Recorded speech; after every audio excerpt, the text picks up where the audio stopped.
Boeing 777 carrying over 300 people begins sinking towards the water on its final approach to San Francisco. The passengers are oblivious to the danger they're in, but the pilots are confused about why their aircraft isn't responding. Horrified onlookers watch as the massive plane desperately tries to climb. The captain slams the throttle levers fully forwards, but has he done this soon enough to save the plane? This is the story of Asiana Airlines Flight 214, music.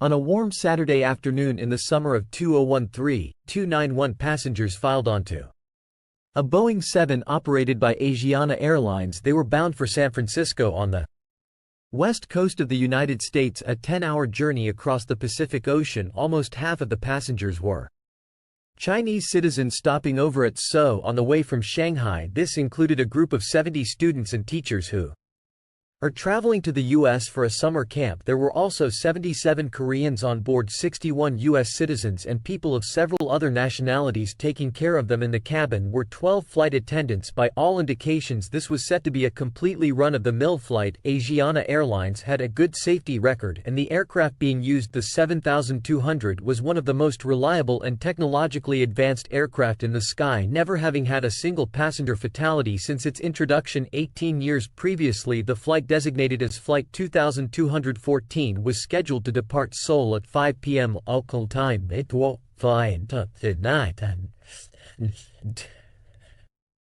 dawn the next day, touching down in San Francisco just before noon local time. For this reason, there were not 2 pilots on board but 4. In command of the flight was 49-year-old Captain Lee Jang-min. Lee was an experienced pilot with over 12,000 hours flying time under his belt, over 3,000 of which were on the 777. He was described by colleagues as calm and as someone who followed the procedures correctly, had professional knowledge of the flight, and had good capability and skill as an instructor. That skill as an instructor would be important today, because on this flight Captain Lee would be sitting in the right-hand seat supervising the pilot to his left.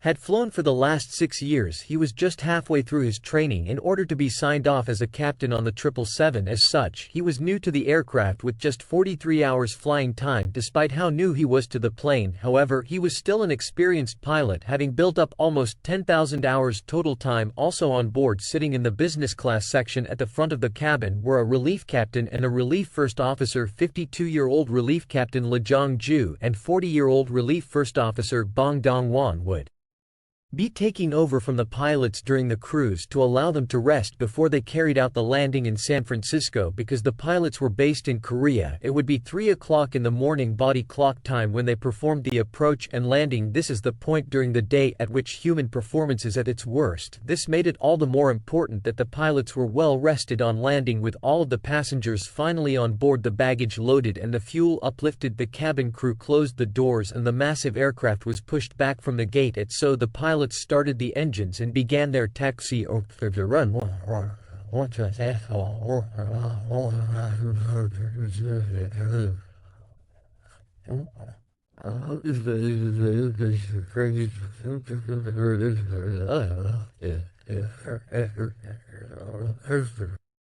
Then racking up a jumbled mess of disparate tabs. As I browse, I can organize my tabs into islands grouped by common themes. So here I've got a tab island for some stuff I'm learning as part of my flight training. Here I've got a tab island for explainer videos of certain concepts, and here I've got a tab island for my work on green do aviation. I can expand and contract these tab islands as I want, which makes it so much easier to stay organized and prod. You might have noticed that those tab islands are pretty work related though, and that's because I have them all in this particular workspace. My plan is that when I finished working today, I'll just watch over this workspace.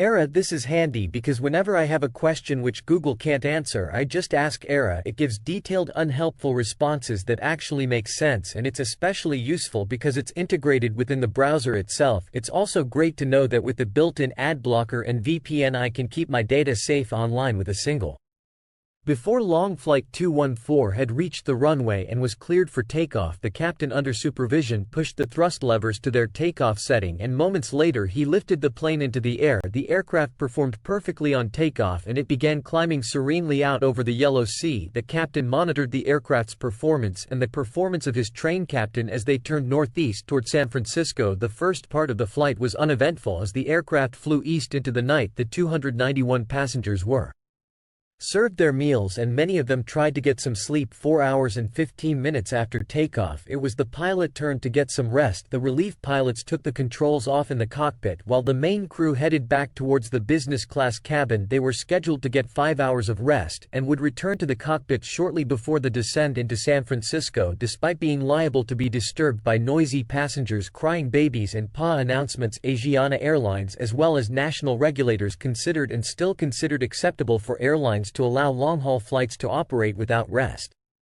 Facilities which are situated away from the passenger cabin like bunks. In many ways, the pilots of Flight 214 were lucky to even be allowed out of the cockpit for rest. Some airlines still insist any rest must be taken in the cockpit to avoid disturbing passengers, so the two pilots tried their best to get some rest as they reclined in their seats at about 9 p.m. body clock time. Flight 214 continued out over the Pacific Ocean, its progress monitored by the two relief pilots. 4.5 hours later, at around 1:30 in the morning Korea time, training captain Lee Kook returned to the brightly lit cockpit. He had finished his wrist period.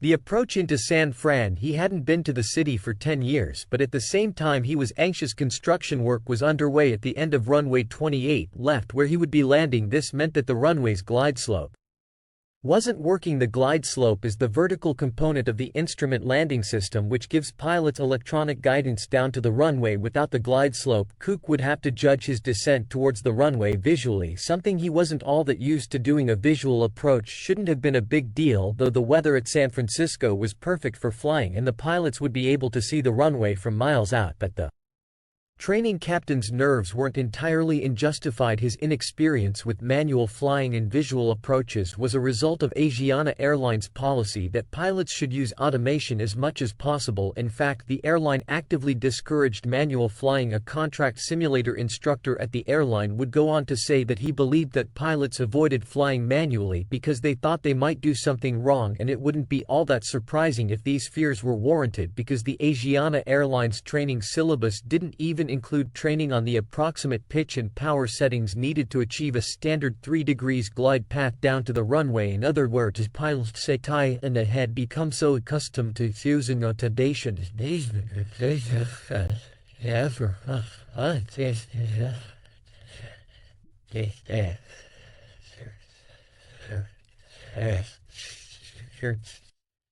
confident in their abilities to simply fly the aircraft manually using visual references. In fact, this would be Kook's first ever approach in the 777 without the aid of a glide slope. It wasn't that he was worried about doing something dangerous, though his concern was that if he didn't carry out the visual approach correctly, he could quite easily fail his line check. This weighed heavily on his mind as he briefed the captain on the approach and began the descent towards San Francisco. But there is more to the story of Flight 214 than a simple lack of familiarity with how to carry out a visual approach. The 777 is different to the Airbus A320 which Kook was used to flying in many respects. One key difference between the aircraft is how their auto throttle system works. In a few moments we'll see how this subtle difference played a crucial role in the events which are now about to unfold. It was now 4:11 in the morning local time at San Francisco, or 2:45 a.m. body clock time for the pilots. As they got closer to the airport, their workload began to increase. Shortly after the pilots had completed their descent checklist and approach briefing, the relief first officer re-entered the cockpit and strapped into the center jump seat behind the pilots. He would act as an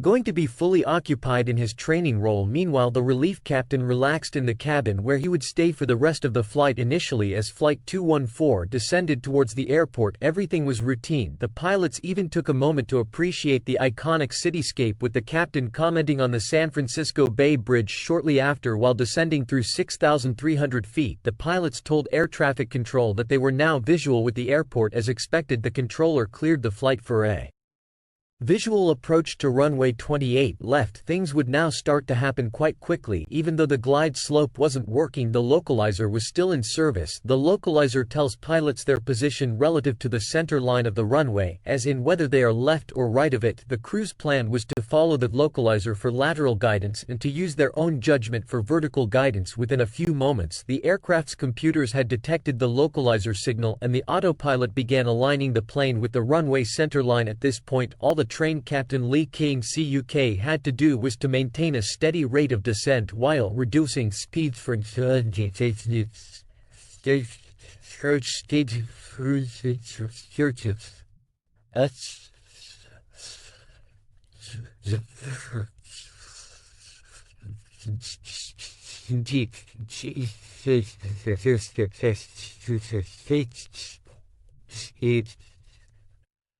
mats to ensure that the aircraft starts descending at the right place and that it descends at the right rate. For example, in a similarly sized aircraft like the Airbus A330, the magic number is 4. No matter what altitude you are at, if you multiply your altitude by 4, you'll get the number of miles needed for the aircraft to descend and land. For example, if an aircraft is at 10,000 feet, the distance needed would be 40 meters.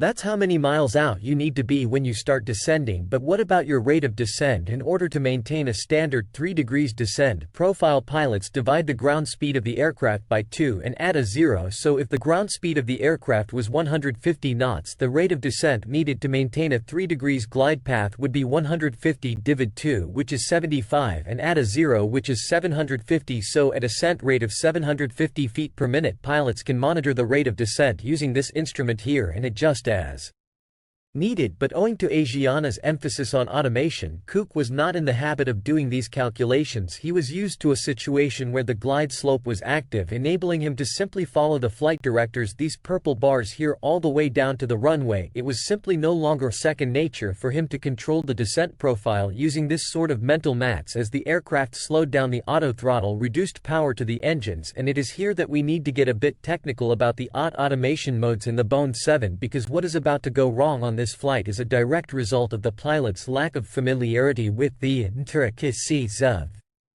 the aircraft's auto throttle system. The autopilot and auto throttle have 3 modes of operation. The first of these is vertical speed mode. Vertical speed refers to how fast the aircraft is climbing or descending, and it's measured in feet per minute. A typical vertical speed for the final approach would be about 800 feet per minute, as in if you're at an altitude of 3,000 feet at one point in time, 1 minute later you'll be at 2,200 feet. When in vertical speed mode, the autopilot will pitch the aircraft up or down to achieve the vertical speed set by the pilots in this window here. In this mode, the plane's forward speed, that is its airspeed, is controlled by engine thrust. The second mode of the auto thrust is flight level change or flight level change speed. In this mode, things are the other way around. The plane controls the airspeed not by using the throttles but by pitching up or down. So naturally, when it needs to go fast, it pitches down, and when it needs to go slower, it pitches up. In this case, the rate at which it climbs or descends its vertical speed is controlled by the engine thrust. The final auto thrust mode, and the one which is most crucial for understanding what's about to happen here, is hold. In this mode, the auto throttle motor is disconnected from the thrust lever, and therefore the auto throttle no longer controls the airspeed or the vertical speed of the aircraft. The auto throttle can enter hold mode if the pilot moves the thrust tree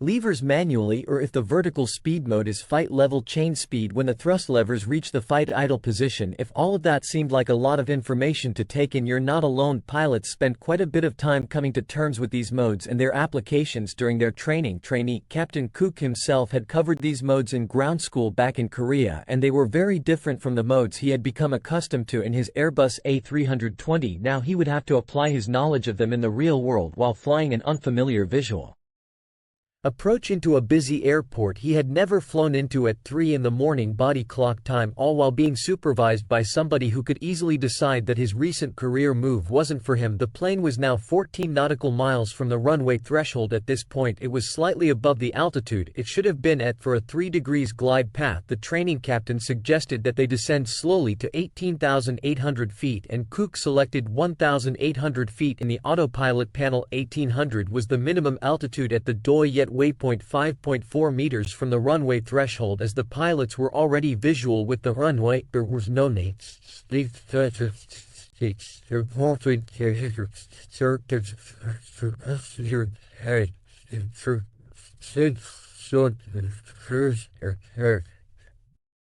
Air traffic control asked the pilots to keep their speed at a relatively fast 180 knots until they were 5 nautical miles from the runway. The pilots accepted this request, but this now put them under more pressure to get the plane down in time. Cook selected a speed of 180 knots on the autopilot panel and asked for the captain to lower the flaps to 5 degrees, but the plane was still too fast to safely extend the flaps to 5 degrees, so the captain had to wait a while before lowering them. This was the first small error which showed that the pilots were beginning to lose touch with their aircraft. The plane was still traveling faster than 180 knots, so in order to slow down the autopilot raised the plane's nose. This was expected given that the auto throttle was in flight level change speed mode, which we discussed a moment ago, but there was a problem. The aircraft was already higher than it was supposed to be, and this pitch up brought it even further above the ideal glide path. The descent rate, which initially was 900 feet per minute, now shallowed to a mere 300 feet per minute. A small deviation from the ideal path isn't a big deal, though the pilots had a few tools at their disposal to bring them back onto the right path.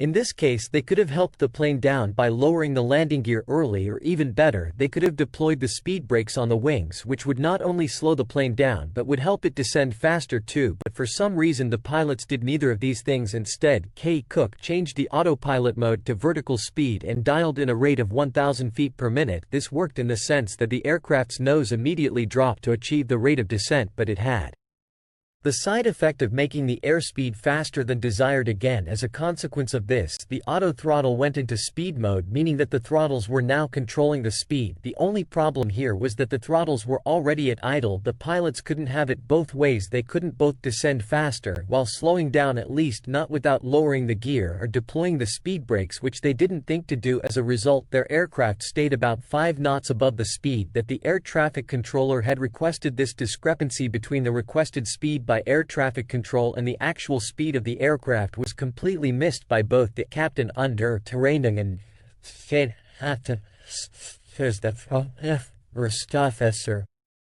who called the issue to the attention of the crew, saying they were too fast. Cook was now becoming overloaded. His spare capacity had reduced to such a level that even the basic principles of slowing an aircraft down now seemed to elude him. Several times he was reminded that he needed to reduce his speed to 180 knots by 5 mil before he finally acknowledged that requirement. Shortly after this, he asked for the gear to be lowered. Just a few moments later, the training captain finally stated the obvious, that the aircraft was high. By this point, it appeared that even the training captain was becoming a little stressed. This wasn't too surprising given that this was the first time he had ever operated as a training captain on the 777. This was a test of his own abilities as well as those of the captain he was supervising. Cook said that he would descend more steeply and he dialed in a vertical speed of 1,500 foot per minute. This is quite a lot for a final approach, and it really amounted to a last-ditch effort to get the plane on the correct vertical profile. However, it appeared to be working. With this increased vertical speed, not only did the 777 slowly begin to close in on the 3 degrees glide path, but the extra drag of the now extended undercarriage finally brought the speed under control. Although things finally appeared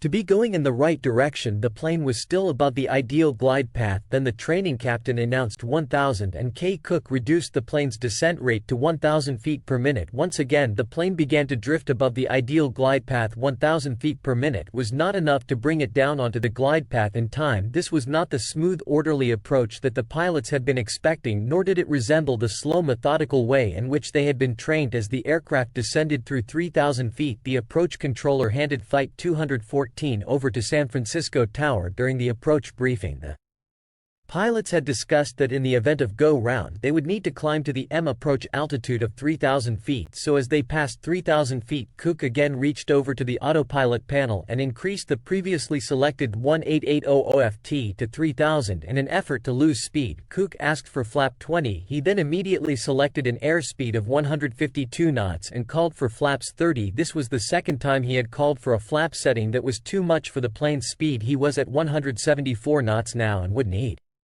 to be at 170 before the flaps could be extended to 30 degrees. The training captain called speed check flaps 30 sir, pointing out that they were still above the speed limit of 170 knots. The crew were both high and fast, the last place you would want to be on any approach. With each passing second, the train captain's options to salvage the approach were becoming increasingly limited. The first and most sensible option would be to admit defeat and commence a go-round. If he did this, he would easily be able to make a second approach at a lower and more controlled speed. If he didn't want to do that, though, he still had the option of descending faster and extending the speed brakes, but he did neither of these things. Instead, he made the bizarre decision to select flight level chain speed. As we've already mentioned, the effect of selecting flight level chain speed is that the aircraft pitches up or down to attain the airspeed selected on the autopilot, and the auto throttle switches to thrust mode to attain the commanded altitude, which in this case was 3,000 feet. In other words, by selecting flight level chain speed, Cook had now put the aircraft in a climb up to 3,000 feet. His lack of familiarity with the aircraft's automation modes, combined with fatigue and his lack of practice at this kind of approach, had conspired to make him do something nonsensical. But pilots are human, and mistakes of this kind are not altogether uncommon. In fact, it's exactly the reason that there were 3 pilots in the cockpit at this point rather than 2. But when approaches go this bad, this close to the ground, the best option is to go around. But that's not what the pilots of Flight 214 did. Instead, the captain simply stated, "Sir." This was followed neither by an explanation nor by advice. Eventually, Cook realized the predicament he had placed himself in. Somehow he had put his plane in a climb to 3,000 feet to stop the 777 from pitching up any further. He disconnected the autopilot to prevent the engines from providing climb power. He manually brought the thrust levers back to idle. This changed the auto thrust mode to hold. As previously mentioned, this resulted in the auto throttle motor becoming disconnected from the throttle levers. The engine thrust was now, literally speaking, in the training captain's hands. The autopilot now had nothing to do with the aircraft speed, but airlines have standard operating procedures in place so that this exact confusion doesn't happen on the flight deck. As a rule, all changes to any auto thrust or autopilot mode must be called out by the flying pilot to keep the monitoring pilot in the loop. The mode changes appear here on both pilots' primary flight displays, and pilots become accustomed to calling them out almost reflexively. In this case, no callouts were made by either pilot. As a result of this, both pilots still believed that the auto throttle was in speed mode, with the auto throttles controlling the plane speed. Cook now reached up to the autopilot panel to set the target speed of 137 knots. However, at this moment, selecting any speed in the autopilot was pointless. With the thrust lever back at idle and the auto throttle motors disengaged, the aircraft's speed would be entirely dependent on its pitch, not on the engines. Again, the pilots would have known this if they had been monitoring the mode changes on their primary flight displays, but they were now too preoccupied to do this. With just 3 miles to go, the aircraft was still too high and it wasn't descending fast enough to make it back to the glide path, but with the engines on idle, the speed was at least now reducing. Things were looking good on that front, even if it was for all the wrong reasons. Despite all of the confusion over the autopilot modes, one thing was crystal clear: out their windscreens, the pilots could clearly see 4 white lights beside the runway. These lights are known as PAPI lights, which stands for Precision Approach Path Indicators. These give pilots an indication of their position relative to the ideal glide path if the plane is on the glide path.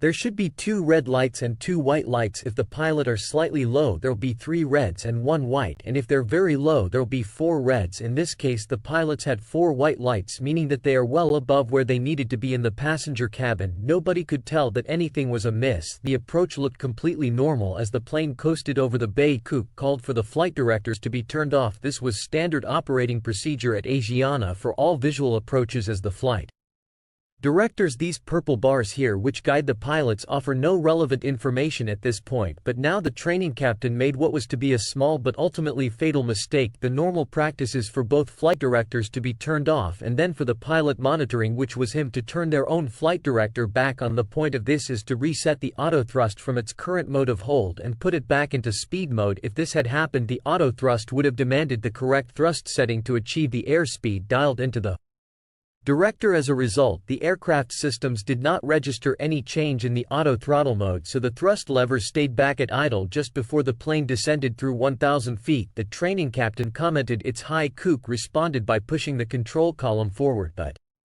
he went too far when he did this. The vertical speed now reached an excess of 1,800 feet per minute, nearly twice the 1,000 feet rate permitted by Asiana standard operating procedure. This breach was immediately highlighted by the relief first officer. Nothing changed again. The first officer called sin rate. With its excessively fast rate of descent, the plane began to approach the 3 degrees glide path as it neared 500 feet. Despite all of their mistakes on this approach, the crew now had one last procedure which, if followed, would save the day at 500 feet on jet aircraft. There is a stable call. The pilot monitoring will call 500 feet, and the pilot flying has one of two responses: either stable or go round. There are 4 requirements for a stable approach. The plane must be at the right speed on the glide path, it must have the landing gear down and the correct flap set, and it must have the correct descent rate. Flight 214 met all but the last of these criteria. It was still descending at 1,000 feet per minute rather than the correct rate of about 700 feet per minute. What's more, the thrust was still back at idle when given the amount of drag the flaps and gear were providing. It would be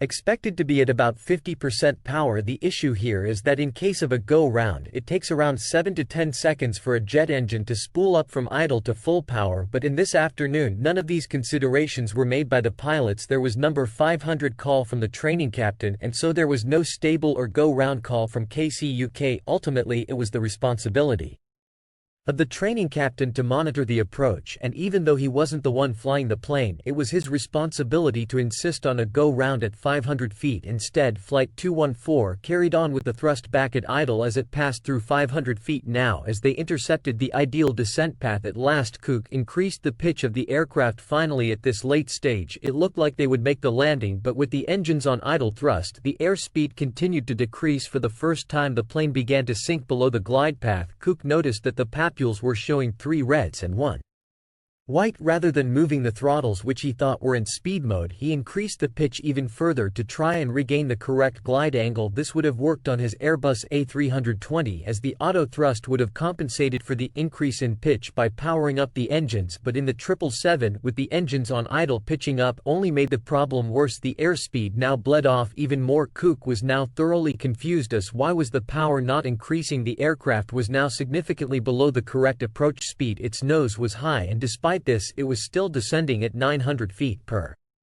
minute. The PAPI lights showed 4 reds. If there was ever a time to go around, it was now, but the only response from the crew came in the form of K. Cook raising the nose even further to get back up to the glide path. It was a futile effort. The airspeed was now so low that there was not enough airflow over the wings to provide lift for her climb. The training captain looked at his speed tape. The airspeed had dropped to 120 knots when it should have held at 137. He was dumbfounded. Had something malfunctioned? It's low, he called without specifying what was low. Neither pilot touched the thrust levers. The plane's automated voice announced 100, meaning that they were now 100 feet above the water. Finally realizing the dire situation the aircraft was in, the captain slammed the thrust lever as far forward as he could. The engine spooled up painfully slowly. The aircraft continued to descend and the speed dropped to an unrecoverable 103 knots as the automated voice announced 50. The voice continued its countdown to disaster. 20. In desperation, Cook called go round. He was 500 feet too late. At a speed of 106 knots, the undercarriage slammed into the seawall short of the runway threshold. The tail then followed and was ripped from the aircraft, causing the rest of the fuselage to impact the tarmac of runway 28. Left the aircraft then cartwheeled around its left wingtip and slammed onto its belly, thumping to a stop off the side of the runway. Then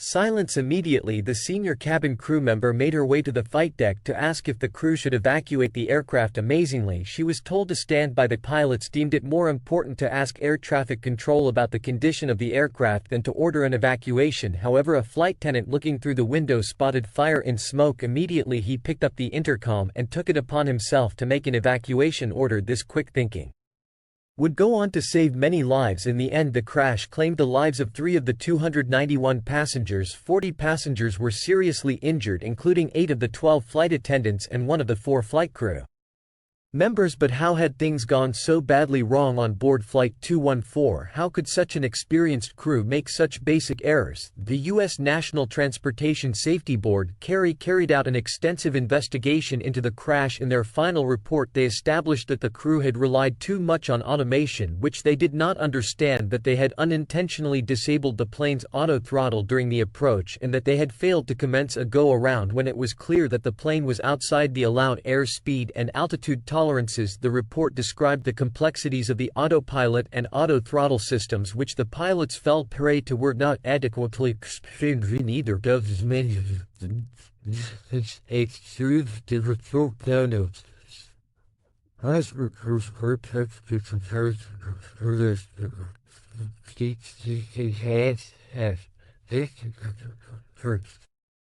Develop enhanced training on automation modes to prevent confusion about when certain modes are activated. It also recommended that Asiana Airlines emphasize in its pilot training the need to adhere to standard operating procedures regarding autopilot use and regarding the call-out of automation mode changes. The board also recommended that the airline have its pilots do more manual flying both in training and in daily operations. These changes have had sweeping implications for the aviation industry more generally, especially given the increasing reliance on automation by airlines around the world. The 777 remains an incredibly safe aircraft, but as always, the main challenges for safety are posed by the extent to which manufacturers, airlines, and pilots are able to balance improvements in technology with the new training requirements that these changes necessitate. Generated with https://come.ai